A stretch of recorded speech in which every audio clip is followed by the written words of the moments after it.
கர்த்தருடைய பரிசுத்த நாமம் மாத்திரம் இந்த நாளிலே மகிமைப்படுவதாக. உங்கள் எல்லோருக்கும் என்னுடைய ஓய்வு நாள் வாழ்த்துக்களை தெரிவித்துக் கொள்கிறேன். ஹாப்பி சாபத். இந்த மனமகிழ்ச்சியான ஓய்வு நாள் இது. நாம் தேவனோடு நாம் சஞ்சரிக்கும் இந்த ஒரு பரிசுத்தமான ஓய்வு நாள்.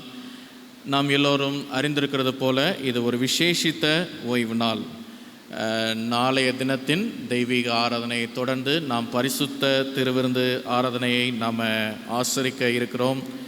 விசுவாச பிள்ளைகள், இதற்காக நீங்கள் ஜெபத்தோடு நீங்கள் ஆயத்தப்பட்டிருப்பீர்கள் என்பதை நான் கர்த்தருக்குள்ளாக நான் நம்புகிறேன். இந்த நாளிலும் அதற்கான செய்தியோடு பரிசுத்த ஆவியினுடைய செயல்பாடுகளோடும் நாம் இன்னும் நம்மை நாளைய தினத்தின் ஆராதனைக்காக அதிகமாக நம்மை ஆயத்தப்படுத்தி பக்தி வினயமாக நாளைய தினத்தின் திருவிருந்து ஆராதனையிலே நாம் பங்கு பெற இருக்கிறோம். நாளைய தினத்தின் நிகழ்வுகளை நமக்கு நடத்தி கொடுக்கும்படியாக வருகிற மூத்த போதகர்களுக்காக நீங்கள் ஜெபித்து அவர்களையும் உங்களுடைய ஜெபத்திலே நீங்கள் தாங்கும்படியாக உங்களை அன்போடு கேட்டுக்கொள்கிறேன். கடந்த 2 வாரங்களாக எங்களுடைய பர்சனல் ஃபேமிலியில் 2 மரணங்கள் ஏற்பட்டது. ஒவ்வொரு வாரமும் ஒவ்வொன்றாக ஏற்பட்ட சூழ்நிலையிலே இந்த காலங்களை நாங்கள் எப்படி கடந்து வருவோம் என்ற தத்தளிப்போடு நாங்கள் இருந்த போதிலும் தேவன் எங்களுக்கான பலனை கொடுத்து தைரியத்தையும் கொடுத்து கர்த்தர் இந்த நாளில் எங்களுக்கு எப்படிப்பட்ட அனுக்கிரகத்தை செய்ய வேண்டுமோ அதை எல்லாவற்றையும் செய்தார். தேவ சமாதானம் எங்களில் இருக்கிறது. நீங்கள் ஜெபித்தால் இன்னும் நாங்கள் சீக்கிரமாக இந்த நிகழ்வுகளிலிருந்து நாங்கள் இந்த சூழ்நிலையை விட்டு நாங்கள் வெளியே கடந்து வருவோம். எனவே விசுவாச பிள்ளைகள், தொடர்ந்து உங்களுடைய ஜெபத்தில் எங்களுடைய குடும்பங்களை நீங்கள் தாங்கும்படியாக உங்களை அன்போடு நான் கேட்டுக்கொள்கிறேன். இந்த நாளிலும் நாம் தியானத்திற்காக எடுத்துக்கொண்ட தலைப்பானது லெட்ஸ் ப்ளூம் அகெயின், மீண்டும் நாம் மலர்ந்திடுவோம் என்ற தலைப்பிலே நாம் தேவ செய்தியை நாம் படிக்க இருக்கிறோம். நாம் யாரும் கண்களை மூடி நாம் ஒரு ஜெபத்தை நாம் ஏறெடுப்போமாக. எங்களை நேசிக்கும் எங்கள் நல்ல ஆண்டவரே, இந்த பரிசுத்த ஓய்வு நாளில் நீர் எங்களோடு பேசும். இந்த ஓய்வு நாளில் நாங்கள் ஆசரிக்க இருக்கும் இந்த திருவிருந்து ஆராதனைக்காக எங்களை ஆயத்தப்படுத்தும் செய்தியாக இந்த செய்தி அமைவதற்கு உம்முடைய ஒத்தாசையை நாங்கள் நாடியிருக்கும் வேளையிலே பரிசுத்த ஆவியானவரை நீர் இங்கே இறங்க செய்யும். எங்களுடைய கண்களையும் இருதயத்தையும் செவிகளையும் நீர் திறந்தருளும். இயேசுவின் நாமத்தினால் ஜெபிக்கிறோம் எங்கள் நல்ல தகப்பனே, ஆமென். அநேக ஜெப விண்ணப்பங்களை நாம் கடந்து வருகிறோம். அதில் குறிப்பாக வாலிப பிள்ளைகளுக்கான ஜெப விண்ணப்பம் என்ன என்று சொல்லி நாம் பார்க்கும்போது, நல்ல வாழ்க்கை துணை அமைய வேண்டும் என்பதற்காக நாம் சில ஜெப விண்ணப்பங்களை நாம் வைப்போம். அப்படி ஒரு வாலிப சகோதரனுக்கும் ஒரு சகோதரிக்கும் சபையாரால் நல்ல ஜெபங்கள் ஏறெடுக்கப்பட்டு இந்த பிள்ளைகள் விரும்புவது போலவே நல்ல வாழ்க்கை துணையை ஆண்டவர் நியமித்து இவர்கள் எப்படியெல்லாம் கனவில் ஒரு திருமண ஆராதனையை அவர்கள் வர்ணித்திருந்தார்களோ அப்படியெல்லாம் ஒரு பிரம்மாண்டமான ஒரு திருமணமாக ஒரு வாலிப பிள்ளைகளுடைய திருமணம் நடந்தேறியது. அந்த மணமகனுடைய இல்லத்திற்கு சென்ற முதல் 3 நாட்களில் அற்புதமான வரவேற்புகளும் அந்த மகளை பிரியப்படுத்தக்கூடிய அளவிற்கான வார்த்தைகளை பேசுவதையும் கேட்டும் அந்த மணமகள் தான் விரும்பினது என்னவோ, தான் கனவு கண்டது எதுவோ அது எல்லாம் பலித்தது என்று அவள் நினைத்து தன்னுடைய சந்தோஷத்திலே அவள் நிறைந்து இருந்தாள். 5வது நாள் ஆகும்போது மதிய உணவை உண்டும்படியாக அந்த மேஜைக்கு வந்தபோது அந்த மணமகள் தன்னுடைய பாத்திரத்தை எடுத்து அதில் உணவை வைத்து கொண்டிருக்கும் போது மாமியாரினுடைய வார்த்தையில் ஒரு சில மாற்றம் ஏற்பட்டது. அந்த மாமியார் சொன்ன வார்த்தை என்னன்னு சொன்ன பாருங்கும்போது, சாப்பிடுமா, சாப்பிடு, நல்லா சாப்பிடு, நல்லா சாப்பிடு.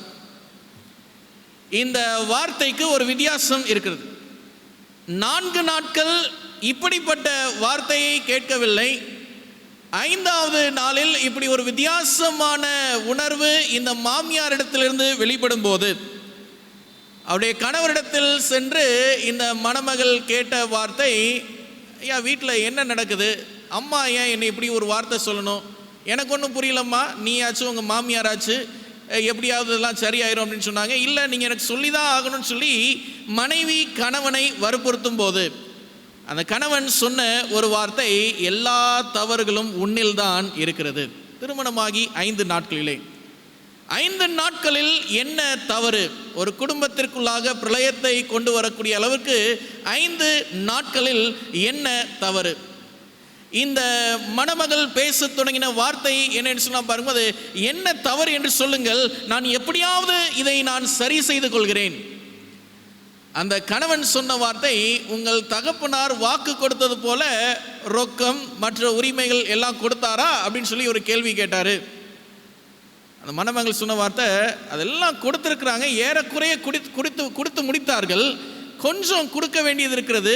ஆனால் இப்போ நான் உங்கள் வீட்டுக்கு வந்திருக்கிறது உங்களை நம்பி வந்திருக்கிறேன், என்னுடைய பெற்றோரை விட்டு வந்திருக்கிறேன், என் பெற்றோர் எனக்காக சேர்த்து வைத்திருந்த சுதந்திரத்தை விட்டு வந்திருக்கிறேன். ஆனால் நீங்களும் என்னிடத்துல இப்படி ஒரு கேள்வியை கேட்கிறீர்களே. அந்த கணவன் அவர் பிடித்த தீர்மானத்துக்கு உறுதியாக இருந்ததினாலே அந்த திருமண பந்தமானது சீக்கிரத்தில் முறிவுக்கு வந்தது. அப்போ அவர்களிடத்தில் கேட்கப்பட்ட கேள்வி, ஏம்மா இந்த வாழ்க்கை இப்படி ஆச்சு, கொஞ்சம் நீ பொறுமையாக இருந்திருக்க கூடாதா? சில காரணங்கள், சில சூழ்நிலைகள் இப்படி தான் ஏற்றத்தாழ்வாக அமைந்திருக்கும், ஆனாலும் வாலிப பிள்ளைகள் இதில் எல்லாத்துலேயும் நீங்கள் பொறுமையாக இருக்க வேண்டும் என்று சொன்னபோது அந்த வாலிப பெண்மணி இடத்திலிருந்து வந்த வார்த்தை என்ன என்று சொல்லி நாம் பார்க்கும்போது, நான் பட்ட மரம் நான் பசுமையாக இனிமேல் மாற முடியுமா? நான் பட்டு போன மரம் இனிமேல் நான் பசுமையாக மாற முடியுமா? தேவ ஜனமே, ஆண்டவருடைய சமூகத்தில் அமர்ந்திருக்கிறவர்களே, இன்றைக்கு நாமும் இந்த உலகத்தில் பல்வேறு சூழ்நிலை கீழாக நெருக்கப்பட்டிருக்கும் போது நாமும் பட்ட மரமாக அல்லது செத்துப்போன இலைகளாக ஆண்டவருடைய சமூகத்திலே நாம் உட்கார்ந்திருக்கிறோம். நம்ம கேட்போம், இனிமே நம்ம உயிரடைய முடியுமா? இனிமே நம்ம ஒரு மீண்டுமான ஒரு மகிமையான தோற்றத்தை காண்பிப்போமா? இனிமே நமக்கான சந்தோஷம் கிடைக்குமா? இனிமே நமக்கான அந்த அன்பு கிடைக்குமா? அந்யோன்யம் கிடைக்குமா என்று சொல்லி நாம் ஏங்கும் போது தேவனாகிய கர்த்தர் இன்றைக்கு நமக்கு நினைவுபடுத்தும் பாடம் என்ன என்று சொல்லலாம் பாரும்போது, லெட்ஸ் ப்ளூம் அகைன். நாம் மீண்டுமாக நாம் மலர்ந்து இருப்பதற்காக நாம் அழைக்கப்பட்டிருக்கிறோம். அதற்காக தான் ஆண்டவர் ஒரு திருவிருந்து ஆராதனை நமக்கு ஏற்படுத்தி கொடுத்து, நாம் தொலைத்த சந்தோஷத்தை, நாம் தொலைத்த உறவுகளை, நாம் தொலைத்த மனித அன்பை, நாம் தொலைத்த தேவனுடைய பிரசன்னத்தினுடைய ஈடுபாடுகளை எல்லாவற்றையும் நாம் மீண்டுமாக புதுப்பித்துக் கொள்வதற்காக இந்த திருவிருந்து ஆராதனையிலே கிறிஸ்துவுக்காக மீண்டும் மறுமலர்ச்சி அல்லது மலர்ந்திடும் விருட்சங்களாக நாம் மாறுவதற்காக இந்த நாளில் நாம் அழைக்கப்பட்டிருக்கிறோம். வேதத்தில் ஒரு வசனத்தை நாம் பார்ப்போம். ஏசாயாவின் புத்தகம் 56ஆம் அதிகாரம் 3ஆம் வசனத்தை நாம் பார்ப்போம். வேதம் சொல்கிறது, கர்த்தரை சேர்ந்த அந்நிய புத்திரன் கர்த்தர் என்னை தம்முடைய ஜனத்தை விட்டு முற்றிலும் பிரித்து போடுவார் என்று சொல்லானாக. அன்னகனும் இதோ நான் பட்ட மரம் என்று சொல்லானாக. ஒரு விசுவாசியும் சொல்லக்கூடாது நாம் பட்டு போன மரம், நான் இனிமே பலனற்றவன், நான் எதற்கும் பிரயோஜனமாகாதவன் என்று சொல்லி எந்த விசுவாசிக்கும் சொல்வதற்கான உரிமையை ஆண்டவர் கொடுக்கவில்லை. தேவனாகிய கர்த்தர் இன்றைக்கு நமக்கு நினைவுபடுத்தக்கூடிய பாடம் அதுதான். நாம் கர்த்தரை சேர்ந்த அந்நிய புத்திரர்களாக அல்ல, கர்த்தர் அவருடைய ஜனத்தை விட்டு நம்மை உலகத்தின் ஜனத்தை விட்டு நம்மை ஒரு பரிசுத்த நோக்கத்திற்காக பிரித்தெடுத்தவராக இருந்தாலும் நாம் எல்லாம் பட்டு போனவர்கள் அல்ல, தேவனுக்காக நாம் பிரகாசிக்கிறவர்கள், நாம் கனிகளை கொடுக்க வேண்டியவர்கள், நாம் பூத்து குலுங்க வேண்டிய அவசியத்திற்காக நாம் படைக்கப்பட்டவர்களாக நாம் இருக்கிறோம். எனவே இந்த நாளில் இந்த செய்தியை கேட்டுக்கொண்டிருக்கக்கூடிய விசுவாச பிள்ளைகளை, நம்முடைய வாழ்க்கையிலே ஏராளமான வார்த்தைகளை நாம் கடந்து வருகிறோம். நம்முடைய இருதயத்தை காயப்படுத்தும் வார்த்தைகளை நாம் சில நேரத்திலே நாம் கடந்து வருகிறோம். கடந்த வாரத்திலே என்னுடைய காது கேட்கும்படியாக சில வார்த்தைகளை நான் கேட்டேன். சில முதியோர்களை பார்த்து சிலர் சொல்லும் வார்த்தை என்ன சொல்லலாம் பாரும்போது, காடு வாவான்னு சொல்லுது, வீடு என்ன சொல்லுது, போன்னு சொல்லுது, ஆனால் அவங்க என்ன செய்ய மாட்டேன்றாங்க, போக மாட்டேன்றாங்க. எப்படிப்பட்ட உலகத்தின் மத்தியிலே இன்றைக்கு நாம் வாழ்ந்து கொண்டிருக்கிறோம். தேவ ஜனமே, 3 முக்கிய பாடங்களை நாம் பார்த்து இந்த நாளில் நாம் மீண்டுமாக மலர்ந்திடும் அனுபவங்களை பெற்று ஆண்டவருடைய சமூகத்திலிருந்து நாம் கடன் செல்ல இருக்கிறோம். முதலாவது பாடம், உங்கள் வாழ்க்கை நீங்கள் நினைப்பது போல் அல்ல. தேவன் உங்களை எப்படி நடத்துகிறார் என்பதை நீங்கள் நம்பும் போது நீங்கள் மீண்டும் மலர்ச்சியை அடைவீர்கள். எனவே நம்ம நினைச்ச மாதிரி நம்முடைய வாழ்க்கை கடந்து செல்வதுதான் நமக்கான வெற்றி என்று சொல்லி கிடையாது. தேவன் அவர் நினைத்தது போல நம்மை நடத்தும் போது, என்னை நடத்துகிறவர் ஜீவனுள்ள வல்ல தேவன், எந்த சூழ்நிலையிலும் அவர் என்னை அவமானத்திற்கு ஒப்புக்கொடாமல், தோல்விக்கு ஒப்புக்கொடாமல், என்னை தீமைக்கு ஒப்புக்கொடாமல், நன்மையின் பாதையிலே ஒருவேளை உபத்திரவத்தை சந்தித்தாலும் அதை கடந்து செல்வதற்கான பலனை கொடுத்து வழிநடத்தும் தேவன் தான் என்னுடைய தேவன் என்று நம்பும் போது நம்முடைய வாழ்க்கை மீண்டுமாக மலர்ச்சி அடையும் அனுபவத்தை பெறுகிறதாக இருக்கிறது. நம்ம வேத வசனத்திலே இன்னைக்கு ஒரு பகுதியை நாம் வாசித்திருந்தோம். யோபின் புத்தகம் 14ஆம் அதிகாரம் 7வது வசனத்தை நாம் பார்த்தோம். அங்கே கர்த்தராகிய ஆண்டவர் ஒரு வசனத்தை சொல்லுகிறார் பாருங்க. ஒரு மரத்தை குறித்ததாவது ஒரு நம்பிக்கை உண்டு, அது வெட்டி போடப்பட்டாலும் திரும்ப தழைக்கும், அதன் இளங்கிளைகள் துளிர்க்கும். ஒரு மரத்தை பற்றி ஒரு நம்பிக்கை இருக்குது. இன்றைக்கா ஒருத்தர் ஒரு மரத்தை வெட்டினாங்கன்னா அது பக்கத்தில் ஏதோ ஒரு சின்ன கண்ணு இருக்கும், அது நாளைக்கு அது முளைத்து வரும். அதை வெட்டுறவனுக்கும் தெரியும், பார்க்கிறவங்களுக்கும் தெரியும்.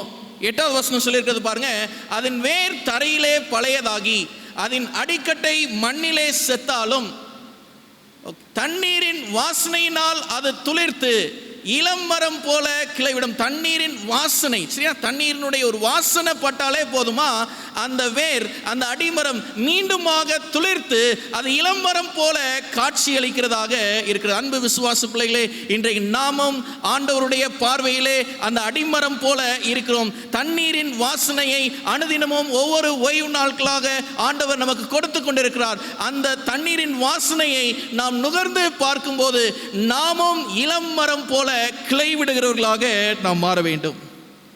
இதுதான் தேவனுடைய எதிர்பார்ப்பாக இருக்கிறது. எனவே நம்ம வாழ்க்கை நம்ம நினைக்கிறது போல என்னைக்குமே அது கடந்து செல்லாது.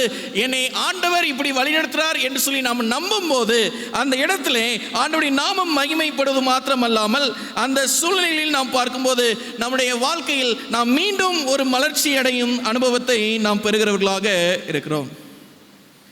தண்ணீரின் நறுமணம் இருந்தால் போதும். இயேசு கிறிஸ்து அப்படின்ற ஒரு ஒரு தெய்வத்தை பற்றிய ஒரு சிறு நம்பிக்கை இருந்தால் போதும்.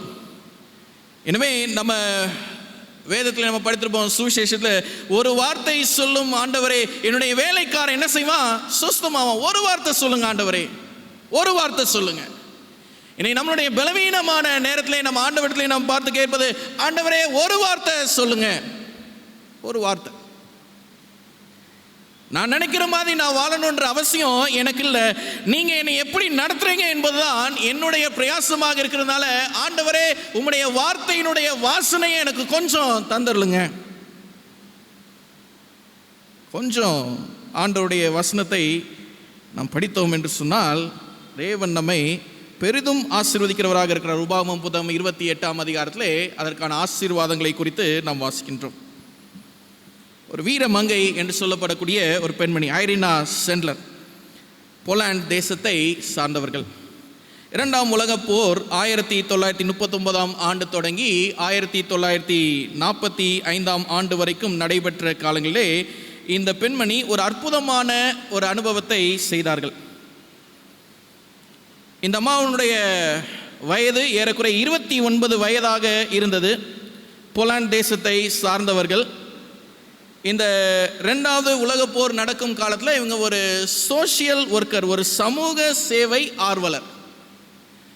இந்த பெண்மணி தன்னுடைய வாழ்க்கையில் இந்த 29 வயசு வரைக்கும் படாத கஷ்டம் கிடையாது, படாத வேதனைகள் கிடையாது. எதுக்கு தான் இந்த வாழ்க்கையை வாழணும் என்று நினைக்கும் போது அவருடைய கண்களுக்கு முன்பதாக யூத சிறு குழந்தைகள் கொல்லப்படுவதை அநேகமாக பார்க்குறாங்க. நிறைய யூத குழந்தைகள் இதை தடுப்பதற்காக ஏதாவது முயற்சி செய்தால் அந்த ஜெர்மனியினுடைய ஆதிக்கம் மிகவும் அதிகமாக இருந்ததுனால இவர்களால் ஒன்றும் செய்ய முடியல. ஒரு சமூக ஆர்வலராக இந்த காரியத்தை தன்னுடைய கண்களுக்கு முன்பதாக பார்க்கும்போது இருதயத்திலே நொறுங்குண்டவளாக அவள் கண்ணீரோடு அவள் வீழ வேண்டிய ஒரு நிலைமை.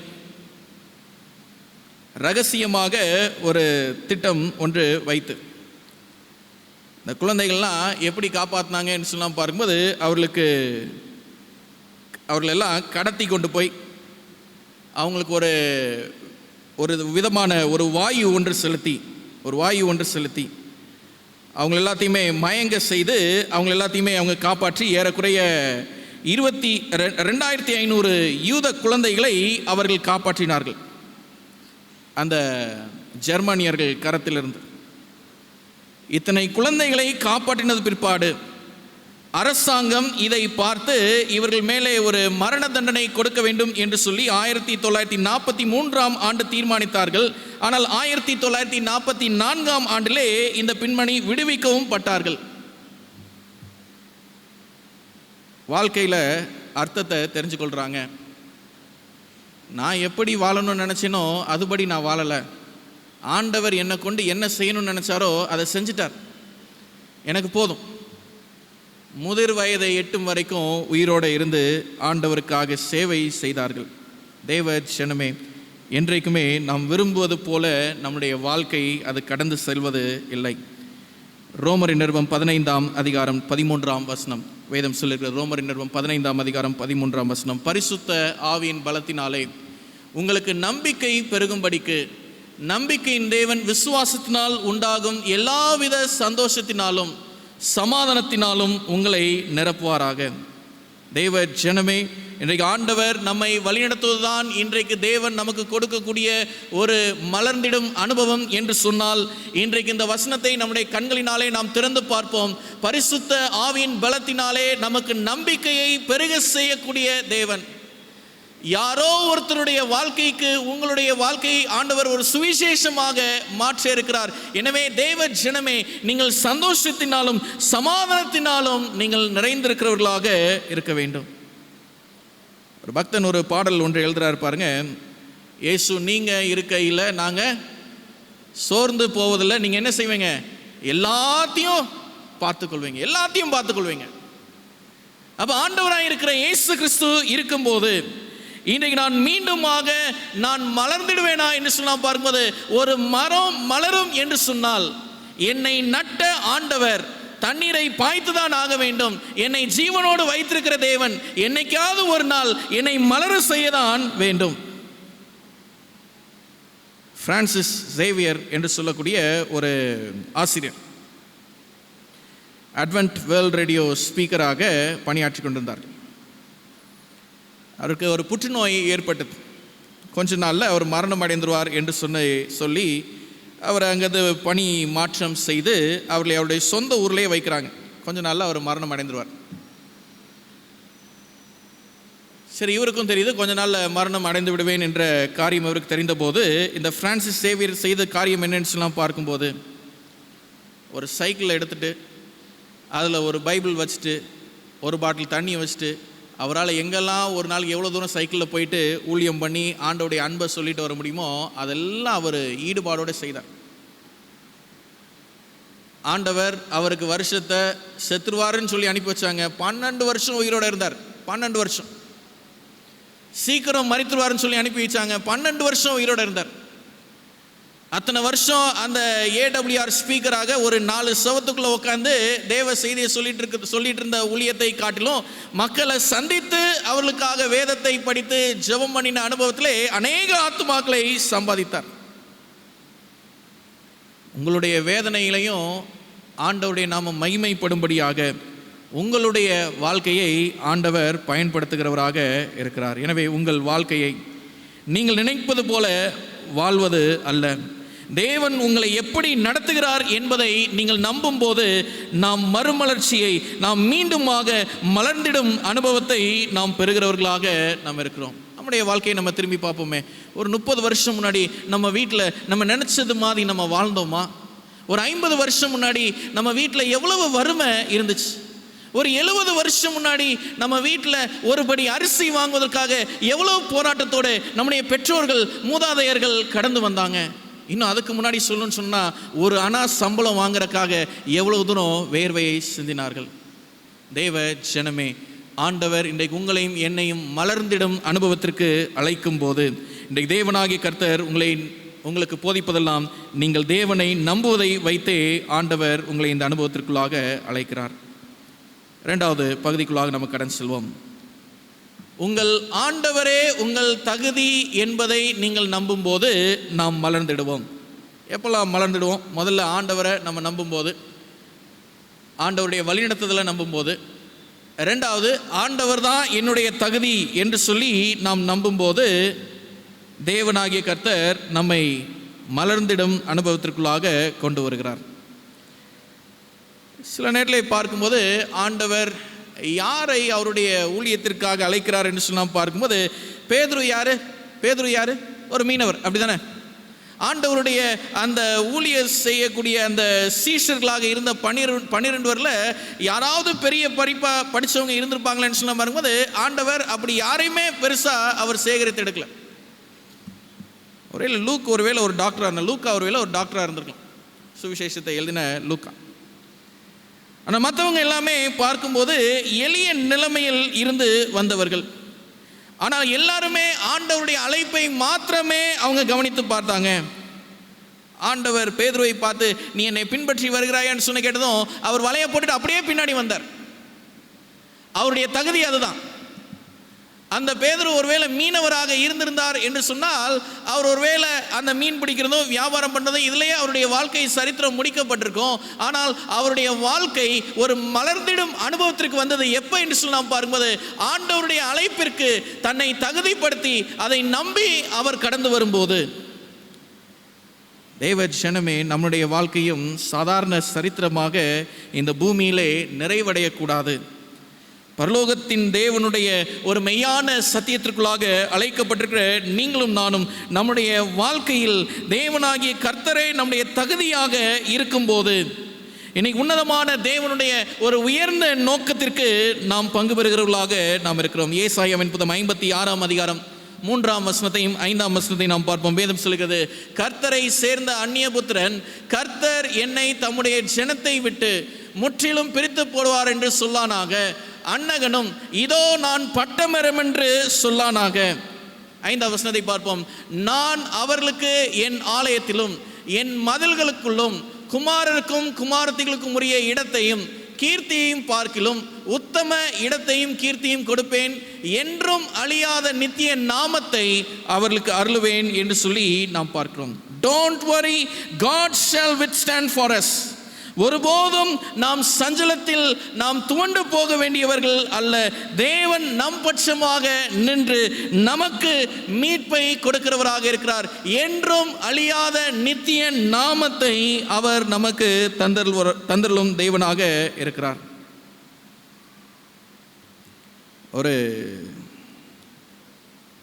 ஒரு நபர் அவர் பேர் பர்த்தலோமியோ. அவருடைய மீறுதலுக்காக அவரை கொண்டு போய் சிறையில் அடைத்தாங்க. அவர் செய்த தப்புக்காக அவரை கொண்டு போய் சிறையில் அடைத்தாங்க. பிக் பாக்கெட் பண்ணிட்டார் பர்த்தலோமியோ.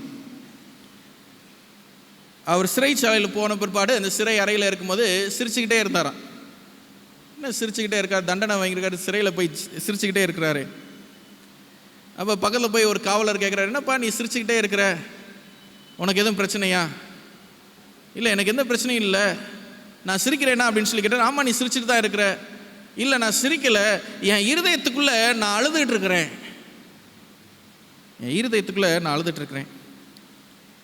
சரி, ஏன் இப்படி செஞ்ச? உன் வாழ்க்கையில் என்ன குறை? நான் சொன்ன ஒரே ஒரு வார்த்தை, என் வாழ்க்கையில் எனக்கு நல்லது கொடுக்கணும் என்று சொல்லி ஒருவரும் எனக்குன்னு சொல்லி கிடையாது சார். என் பெற்றோர்களே எனக்கு தீமை செய்கிறவர்களாக இருந்தாங்க. என் குடும்பத்தின் உடன்பிறப்புகளே எனக்கு தீமை செய்கிறவர்களாக இருந்தாங்க. எனக்கு நல்லது செய்கிறவர்களாக ஒருத்தங்க இருக்கிறாங்கன்னு சொல்லி ஒருத்தருமே யாருமே அறிமுகப்படுத்தவில்லை. அப்போ அந்த பிரிசன் விசிட் அப்படின்னு சொல்லி ஒரு மினிஸ்ட்ரி நம்ம செவன்த் அட்வென்டிஸ்ட் சர்ச்சில் ஒரு காலத்தில் நடந்துச்சு. எனக்கு விவரம் தெரிந்த நாட்டில் திருச்சி மத்திய திருச்சபையில் இருக்கும்போது நான் அந்த அனுபவங்களை பார்த்துருக்குறேன். பிரிசன் விசிட் அப்போ இந்த மாதிரி ஒரு சபை விசுவாச பிள்ளைகள் போய் அவங்கக்கிட்ட இருக்கிற கொஞ்சம் ரேஷன் ரைஸ் இதெல்லாம் கொடுத்து அவங்களுக்கு கொஞ்சம் எல்லாம் கூடி வந்து அவங்களாம் ஜோம் பண்ணி அவங்களுக்கு பைபிள் ஸ்டடியெல்லாம் கொடுத்த பிற்பாடு இந்த மனுஷனுடைய வாழ்க்கையில் ஒரு காரியத்தை தெரிந்து கொள்கிறாரு. நன்மை இந்த பூமியில் எந்த மனுஷனும் கிடைக்காது, பரலோகத்தில் ஒருத்தர் இருக்கிறாரு, அவர்கிட்ட நன்மையை தவிர வேறு எதுவுமே வராது என்று சொல்லி அவர் கிடைக்குது ஒரு பாடம். இந்த ஆண்டவர் தான் என்னுடைய தகுதி என்று சொல்லி ஒரு நிலைக்கு அவர் கடந்து வருகிறார்.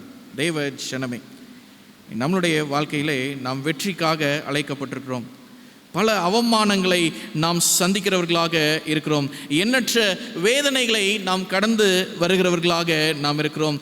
ஆண்டவர் தாமே நம்மை உயர்த்துவதற்கு நமக்கு அநேக திட்டங்களை வைத்திருக்கிறாரு. நம்ம எந்த சூழ்நிலையை நம்ம நெருக்கப்பட்டாலும் ஆண்டவர் நமக்கென்று வைத்திருக்கிற உயர்வை நிச்சயமாக அவர் கொடுப்பார். நிச்சயமாக நாம் மலர்ந்திடுவோம். நிச்சயமாக ஆண்டவர் நமக்கென்று ஒரு நம்பிக்கையை வைத்திருக்கிறார், ஒரு தகுதியை வைத்திருக்கிறார். அதை தேவன் நமக்கு கண்டிப்பாக தந்தருளும் தேவனாக இருக்கிறார். யோவேலின் புத்தகம் 2ஆம் அதிகாரம் 25ஆம் வசனத்தை நாம் பார்ப்போம். வேதம் சொல்கிறது, யோவேலின் புத்தகம் 2ஆம் அதிகாரம் 25ஆம் வசனம். வேதம் சொல்கிறது, நான் உங்களிடத்தில் அனுப்பின என் பெரிய சேனைகளாகிய வெட்டுக்கிளிகளும் பச்சை கிளிகளும் முசுக்கட்டை பூச்சிகளும் பச்சை புழுக்களும் பட்சித்த வருஷங்களின் விளைவை உங்களுக்கு நான் திரும்ப அளிப்பேன். நீங்கள் சம்பூர்ணமாக சாப்பிட்டு திருப்தி அடைந்து உங்களை அதிசயமாய் நடத்தி வந்த தேவனாகிய கர்த்தருடைய நாமத்தை துதிப்பீர்கள். என் ஜனங்கள் ஒருபோதும் என்ன செய்யறது கிடையாது, வெட்கப்பட்டு போவது இல்லை. ஆண்டவர் எந்த குறையும் வைக்க மாட்டார். அவரை நம்முடைய தகுதியாக நாம் எண்ணும் போது சில இடங்களே நான் பார்க்கும்போது இந்த பார்பர்ஸ் அவங்கக்கிட்ட நான் கொஞ்சம் ஃப்ரெண்ட்ஷிப் வைப்பது உண்டு. விருதுநகரில் இருக்கும்போது ஒரு பார்பர்கிட்ட நல்ல க்ளோஸான ஒரு ஃப்ரெண்ட்ஷிப். ஒரு நாள் நானும் அந்த பார்பர் மட்டும்தான் கடையில், வேறு யாருமே இல்லை. அவங்களோட பேசி கொண்டு இருக்கும்போது, என்ன சார் வேலையெல்லாம் எப்படி போயிட்டுருக்குது? எங்கள் வேலையெல்லாம் நல்லா போகுதுண்ணே, உங்கள் கதையை சொல்லுங்கள் அப்படின்னு சொல்லிட்டு அவருடைய கதையை பேசும்போது அவர் ஒரு வார்த்தை சொன்னார். அண்ணன் அண்ணன்னு சொல்லி கூப்பிட்றீங்க, ரொம்ப சந்தோஷமாக இருக்குது, நீங்கள் என்ன வேலை பார்க்குறீங்க எல்லாம் சொல்லி நம்மளை விசாரித்தார். சரி உங்கள் காரியத்தை சொல்லுங்கள் அப்படின்னு சொல்லி கேட்டும்போது, பாஸ்டர் சார் நான் ஒரு கதை சொல்கிறேன், என் கதை எனக்கு அழுக வருது, அது சொல்லும் போது நீங்கள் கஷ்டப்படாதீங்க கேட்டுட்டு. சரி சொல்லுங்கள், என்ன கதை சொல்லுங்கள். நான் இங்கே முடி வெட்டிகிட்டு இருக்கும்போது என் பின்னாடி இந்த லைனில் உட்காந்துருப்பாங்க பார்த்தீங்களா, என் ஜாதியை சொல்லி இந்த இடத்துல திட்டுவாங்க, அசிங்கப்படுத்துவாங்க, பேசுவாங்க, அவங்களுக்குள்ளே சிரிச்சு கொள்ளுவாங்க.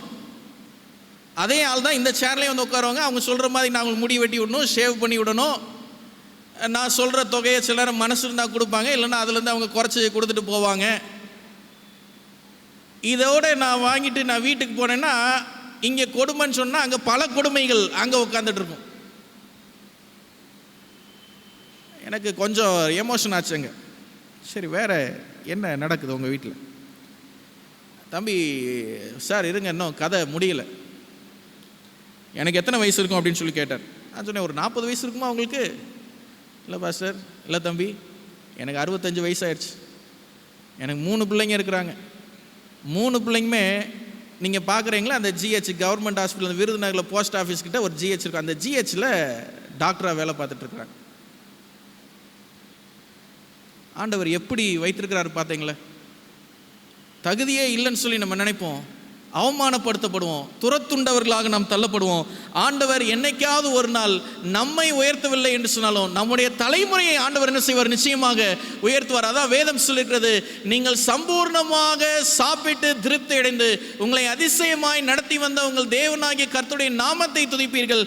என் ஜனம் ஒருபோதும் வெட்கப்பட்டு போவதில்லை.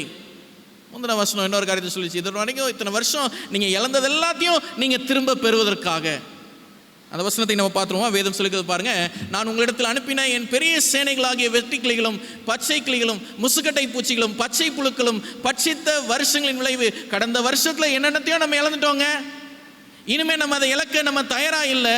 நாம் மீண்டும் மலரும் அனுபவத்திற்குள்ளாக நாம் கடந்து வரும்போது வேதம் சொல்லுது, அந்த வருஷங்களின் விளைவை ஆண்டவர் நமக்கு திரும்ப தருகிறவராக இருக்கிறார். யூதாவின் புத்தகம் ஒரே ஒரு அதிகாரம் தான் இருக்கிறது.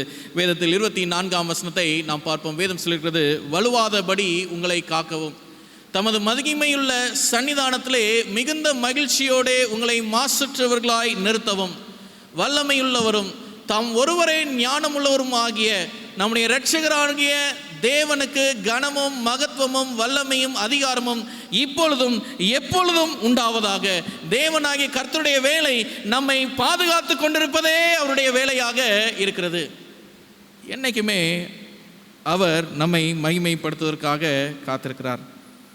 தேவ ஜனமே, இன்றைக்கு நீங்களும் நானும் நம்முடைய வாழ்க்கையிலே நாம் எடுத்துக்கொள்ள வேண்டிய 2வது பாடம், நாம் மலர்ந்திடும் அனுபவத்திற்குள்ளாக கடந்து வர வேண்டும் என்று சொன்னால் நம்முடைய தேவனே நம்முடைய தகுதி என்று சொல்லி நாம் விசுவாசிக்கிறவர்களாக நாம் இருக்க வேண்டும்.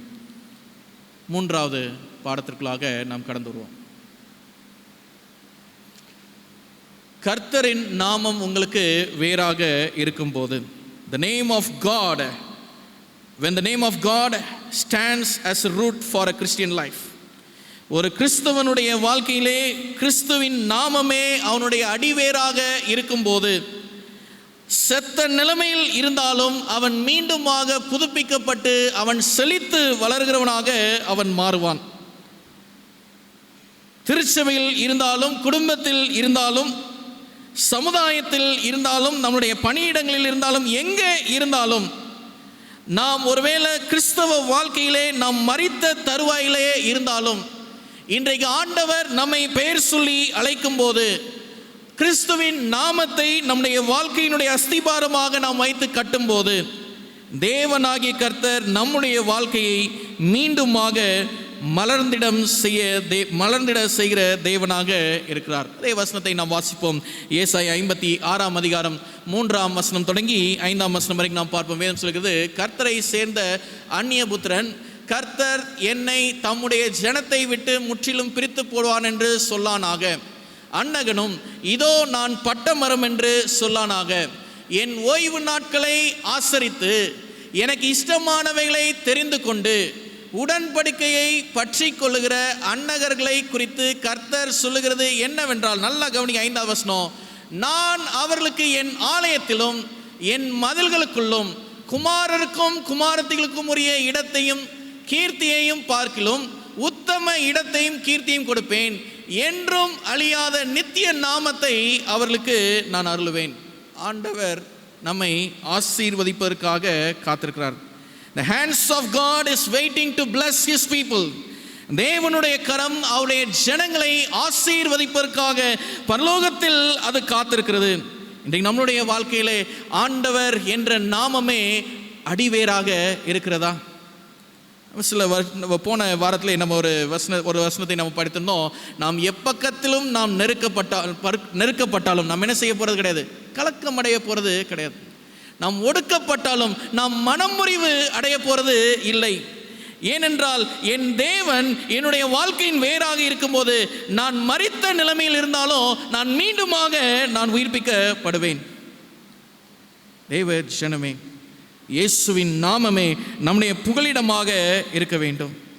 நம்முடைய வாழ்க்கையில் இதுவரைக்கும் எண்ணற்ற எதிர்மறையான சூழ்நிலைகளை நம்ம கடந்து வந்திருந்தாலும், இப்பொழுதும் பரலோகத்தின் தேவன் நம்மை அவருடைய உயர்ந்த ஒரு தொழுகையின் அனுபவத்திற்குள்ளாக நம்மை அழைக்கும் போது, ஒருவருக்கொருவர் உங்களுடைய பாவங்களை அறிக்கை செய்யும்படியாக அழைக்கிறார். அந்த பாவத்தை அறிக்கை செய்யும் போது, கிறிஸ்துவே என்னுடைய வாழ்க்கையின் வேறாக இருக்கிறார் என்பதை நாம் வெளிப்படுத்தும்படியாக நாம் ஆயத்தப்பட வேண்டும். இயேசுவின் நாமம் நம்முடைய புகலிடமாக இருக்கிறது. 2 நாளாகமம் 7ஆம் அதிகாரம் 14ஆம் வசனத்தை நாம் வேதத்தில் தான் பார்ப்போம். நம்ம எல்லாருக்குமே தெரிந்த ஒரு வசனம் தான். வேதம் சொல்கிறது, என் நாமம் தரிக்கப்பட்ட என் ஜனங்கள் தங்களை தாழ்த்தி ஜெபம் பண்ணி தன் முகத்தை தேடி தங்கள் பொல்லாத வழிகளை விட்டு திரும்பினால், அப்பொழுது பரலோகத்தில் இருக்கிற நான் கேட்டு அவர்கள் பாவத்தை மன்னித்து அவர்கள் தேசத்துக்கு சேமத்தை கொடுப்பேன் என்று நாம் வேதத்திலே நாம் வாசிக்கின்றோம். தேவனாகிய கர்த்தருடைய நாமம் நம்ம மேலே வைக்கப்பட்டது என்று சொன்னால் என்ன பலன், என்ன நடக்கும் அப்படின்னு சொல்லி கேட்டிங்கன்னா, நீங்கள் கேட்குறத ஆண்டவர் உங்களுக்கு செய்வார். நாளைய தினத்தில் ஆண்டவருடைய சமூகத்தில் வச்சுட்டு ஆண்டவருடைய நாமத்தை இந்த இடத்துல அறிக்கை செய்து, ஆண்டவருடைய நாமம் உங்கள் மேலே இருக்க வேண்டும் என்று சொல்லி ஒப்புரவாகி பரிசுத்தமாக தன்னை தாழ்த்தி இந்த ஆராதனையில் நீங்கள் ஈடுபட்டிருக்கும் போது, நம்முடைய மனசுக்கு கிடைக்க வேண்டிய அடுத்த நம்பிக்கை என்ன சொல்லலாம் பாரும்போது, இனிமேல் நாம் கேட்பது எல்லாமே ஆண்டவர் நமக்கு தந்தருள்வார். யோவானின் சுவிசேஷம் 16ஆம் அதிகாரம் 23ஆம் வசனத்தை நாம் வாசிப்போம். வேதம் சொல்கிறது, அந்த நாளிலே நீங்கள் என்னிடத்தில் ஒன்றும் கேட்க மாட்டீர்கள், மெய்யாகவே மெய்யாகவே நான் உங்களுக்கு சொல்லுகிறேன், நீங்கள் என் நாமத்தினாலே பிதாவினிடத்தில் கேட்டுக்கொள்வது எதுவோ அதை அவர் உங்களுக்கு தருவார். இதுவரைக்கும் நீங்கள் என் நாமத்தினாலே ஒன்றும் கேட்கவில்லை, கேளுங்கள் அப்பொழுது உங்களுக்கு கொடுக்கப்படும், நிறைவாய் இருக்கும்படிக்கு பெற்றுக்கொள்வீர்கள். கேளுங்கள் உங்களுக்கு கொடுக்கப்படும். கர்த்தருடைய நாமம் உங்களுக்கு வேறாக இருக்கும்போது, கர்த்தருடைய நாமம் உங்களுக்கான பலத்த துருகமாக இருக்கும்போது, தேவ ஜனமே, ஆண்டவருடைய சமூகத்தின் ஆசீர்வாதமும் உங்களுடைய இருதயத்திலே சந்தோஷம் நிறைவாய் இருக்கும்படியாகவும் ஆண்டவர் நமக்கு நன்மையை செய்கிறவராக இருக்கிறார். 2 நண்பர்கள் சந்தித்து கொண்டிருந்தார்கள். பள்ளி படிப்பில் ஒன்றாக இணைந்திருந்த நண்பர்கள். வெகு ஆண்டு காலம் கழித்து சந்திக்கும் போது ஒருத்தரை ஒருத்தர் வாழ்த்தி வார்த்தைகளாம் பேசிட்டு இவர் இன்னொருத்தரை கண்டிப்பாக வீட்டுக்கு வர வேண்டும் என்று சொல்லி கட்டாயப்படுத்துகிறார். அவர் முடிந்த அளவுக்கு மறுத்து பார்க்குறாரு. இல்லை, நீ விட்டு, நான் இந்த முறை வரல, நான் இன்னொரு தடவை வரேன். இல்லை, நீ வந்து தான் ஆகணும், இத்தனை வருஷம் கழித்து பார்க்குறோமே, நம்மளுடைய அன்பிற்கான அடையாளமாக இன்னைக்கு என்னுடைய வார்த்தைக்கு நீ கட்டுப்பட்டு நீ வீட்டுக்கு வந்து தான் ஆகணும் அப்படின்னு சொல்லி அவர் ரொம்ப பலவந்தப்படுத்தின நேரத்தில் இவர் வீட்டுக்கு வரேன்னு சொல்லி ஒத்துக்கிட்டாரு. நொண்டி நொண்டி நடந்தார். என்ன இப்படி நொண்டி நொண்டி நடக்கிற, நல்லா தானே இருந்தா, உனக்கு ஒரு குறையுமே இல்லையே, நீ ஓடி ஆடி விளையாண்ட நாட்கள்லாம் நான் பார்த்துருக்கேன், என்ன ஆச்சு? இல்லை ஒன்றும் இல்லை, என்னை வீட்டுக்கு கூட்டு போ. இல்லை என்ன ஆச்சு, நான் பார்த்தேன். ஆனால் இல்லை ஒன்றும் இல்லைப்பா, என்னை வீட்டுக்கு கூட்டு போ. அவர் பலவந்தப்படுத்தி என்ன ஆச்சுன்னு சொல்லி அவர் காலில் லைட்டாக அந்த பேண்ட்டை தூக்கி பார்க்கும்போது அவருக்கு காலில் யானைக்கால் வியாதி இருக்கிறத பார்க்குறார். நெருங்கிய நண்பரில் இவ்வளோ நேரம் அன்புன்ற வச்சு ஒரு வார்த்தை வச்சு போராடினார் பார்த்தீங்களா? அடுத்த வார்த்தை பேசினார், நீ என் வீட்டுக்கு வர வேண்டாம், வீட்டில் என்ன பேர பிள்ளைங்க வரைக்கும் இருக்கிறாங்க, உன்னை கூட்டு போனேன்னா இந்த நோய் என்ன செஞ்சிடும், அவங்களுக்கும் வந்துடும், நீ வேண்டாம். அவருக்கு அந்த மனுஷனும் போகலை பாருங்க. என்ன தெரியுமா சொன்னார்? ஒரு சின்ன கொசு கடிச்சதுக்கு என்னைய வேண்டான்னு சொல்லிட்டியப்பா, இவ்வளோ தூரம் பேசினியப்பா, ஒரு சின்ன கொசு கடிச்சதுக்கு. அன்புள்ள விசுவாச பிள்ளைகளே, இதில் ஆவிக்குரிய பாடம் ஒன்று இருக்குது. சின்ன கொசு கடிச்சதுனால இந்த நண்பனை வீட்டுக்கு கொண்டு போறதுக்கு ஒரு மனுஷனுக்கு மனசு வரல. சின்ன பாவம் நமக்குள்ள இருந்துச்சுன்னு சொன்னோன்னா ஆண்டவர் நம்மளை பரலோகத்துக்கு கூட்டிட்டு போயிடுவாரா? தேவ ஜனமே, நாம் மீண்டும் மலர்ந்திடும் அனுபவத்திற்குள்ளாக நாம் அழைக்கப்பட்டிருப்போம்.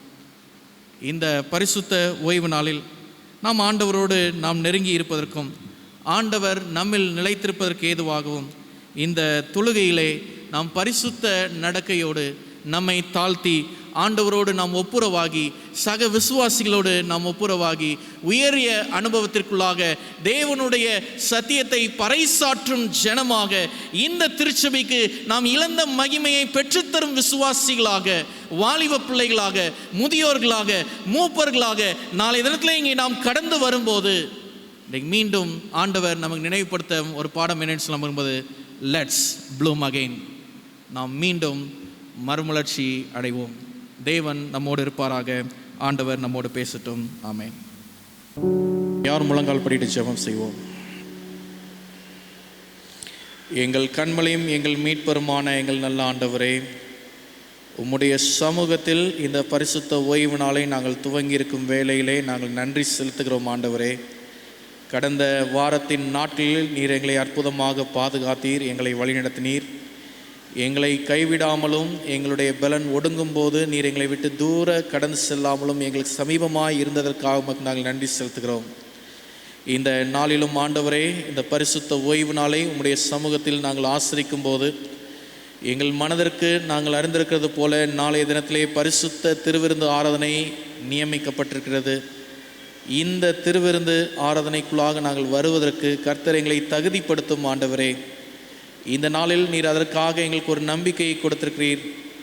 நாங்கள் மீண்டும் மலர்ச்சி அடையும் அனுபவத்திற்குள்ளாக நீர் எங்களை அழைக்கிறீர். ஆண்டவரே, எங்கள் வாழ்க்கையில் நாங்கள் நினைப்பது போலல்ல, நீர் எங்களை நடத்துகிறீர் என்பதை நாங்கள் நம்பும் போது நாங்கள் மீண்டுமாக நாங்கள் மலர்ந்திடுவோம். ஆண்டவரே, இந்த உலகத்திலே உம்முடைய நாமம்தான் எங்களுடைய வேர் என்று சொல்லி நாங்கள் நினைக்கும் போது நாங்கள் மலர்ந்திடுவோம். ஆண்டவரே, எத்தனை இடரல்கள், எத்தனை நாச மோசங்கள், அழிவுகள், சச்சரவுகள் எங்களை சூழ்ந்த போதிலும் தேவனே, நாங்கள் வேத வசனத்திலே நாங்கள் வாசித்தது போல வெட்டுக்கிளிகள் பட்சித்த வருஷங்களை காட்டிலும், முசுக்கட்டை பூச்சிகள் பட்சித்த வருஷங்களை காட்டிலும், இன்னும் பச்சை கிளிகள் வேறு எண்ணற்ற பூச்சிகள் பட்சித்த வருஷங்களுக்கு அப்பாற்பட்ட நாட்களிலும் நாங்கள் சம்பூர்ணமாய் சாப்பிட்டு திருப்தி அடைந்து நாங்கள் வெட்கப்பட்டு போகாதபடி எங்களுக்கான நல்ல நாட்களை நீங்கள் தர இருக்கிறீர் ஆண்டவரே. இந்த உலகமானது ஒரு முடிவிற்கு கடந்து சென்றாலும் ஆண்டவரை நம்பி இருக்கிற பிள்ளைகள் அந்த நல்ல நாட்களை இந்த இடத்திலே அனுபவிப்பதற்கு தேவனாகிய கர்த்தருடைய கிருபைகள் அவர்களை பற்றி இருக்கும்படியாய் நாங்கள் செபிக்கிறோம் ஆண்டவரே. இந்த உலகத்திலே நாங்கள் வாழும்போது நாங்கள் எங்களுடைய வாழ்க்கையிலே கிறிஸ்துவுக்கே நாங்கள் முதலாவது இடத்தை நாங்கள் கொடுத்து அந்த அகாப்பே அன்பு என்று சொல்லக்கூடிய அந்த அன்பினாலே உம்மை நாங்கள் நேசித்து நீர் கற்பித்த உங்களுடைய பிரமாணங்களின்படி எங்களுடைய வாழ்க்கையை நாங்கள் நடத்தி செல்லும் போதும் நீர் எங்களுக்கு இடைப்பட்டிருக்கிற காலங்களிலே நீர் எங்களுக்கு கொடுத்திருக்கிற சத்தியத்தை நாங்கள் பின்பற்றி இந்த சத்தியத்தை நாங்கள் பின்பற்றுகிறவர்களாக இருந்து இதை பறைசாற்றுகிறவர்களாக நாங்கள் மாறி ஆண்டவருடைய வருகைக்கான ஊழியத்தை நாங்கள் செய்வதற்கு நீர் எங்களை மாற்றும்படியாய் நாங்கள் செபிக்கிறோம் ஆண்டவரே. இந்த நாளிலும் இந்த இடத்தில் முழங்கால் படிட்டு இருக்கிற பிள்ளைகளிலே மன போராட்டத்தோடு இருக்கக்கூடிய பிள்ளைகளுக்காக நாங்கள் செபிக்கிறோம் ஆண்டவரே. மன சமாதானத்தை இழந்து சில விசுவாச பிள்ளைகளுடைய வீட்டிலே அந்த டிப்ரெஷன் என்று சொல்லக்கூடிய நிலைமை இருக்கிறதை நாங்கள் கேள்விப்படுகிறோம் ஆண்டவரே. ஆண்டவர் தாமே அப்படிப்பட்ட குடும்பங்களுக்கு உம்முடைய பரிசுத்த ஆவியானவராலே நீர் பிரசன்னமாகும் அவர்களை உம்முடைய மார்போடு நீர் அணைத்து கொண்டு நீர் அவர்களை தேற்றும் ஆண்டவரே. வேத வசனம் சொல்கிறது, நான் உங்களை திக்கற்றவர்களாக விடேன், உங்களிடத்தில் வருவேன் என்று சொன்ன தேவனே. இன்றைக்கு அப்படிப்பட்ட மன ரீதியான போராட்டத்தோடு இருக்கக்கூடிய பிள்ளைகளுக்கு ஆண்டவர் தாமே நீர் சமீபமாக இருந்து அவர்களை நீர் பலப்படுத்தும்படியாய் நாங்கள் செபிக்கிறோம் ஆண்டவரே. நோய்வாய்ப்பட்டு படுக்கையில் இருக்கக்கூடிய பிள்ளைகளுக்காக கூட நாங்கள் செபிக்கிறோம் ஆண்டவரே. முதிர் வயதின் காரணமாக வீட்டிலே இருக்கக்கூடிய விசுவாச பிள்ளைகளுக்காக நாங்கள் செபிக்கிறோம்.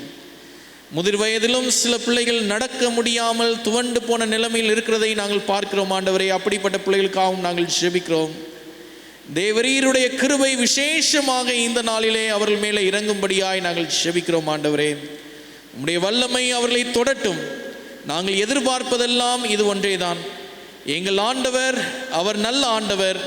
நாங்கள் அவரை நம்பி இருக்கிறதுனாலே ஆண்டவரே இந்த வருஷத்திற்கு நாங்கள் கடந்து வந்த சூழ்நிலையிலே அநேக ஏற்றத்தாழ்வின் நிகழ்வுகளை நாங்கள் பார்த்தோம். இதற்கான சரியான நாட்களை எங்களுக்கு நீர் தந்தரலும் ஆண்டவரே. உம்முடைய சமூகத்தில் எங்களை நாங்கள் ஒப்புக் கொடுக்கிறோம், நாங்கள் செபிக்கிறோம், நாங்கள் கடந்து செல்கிறோம். நீர் எங்களோடு வந்து எங்களை நீர் வழிநடத்தியறலும்.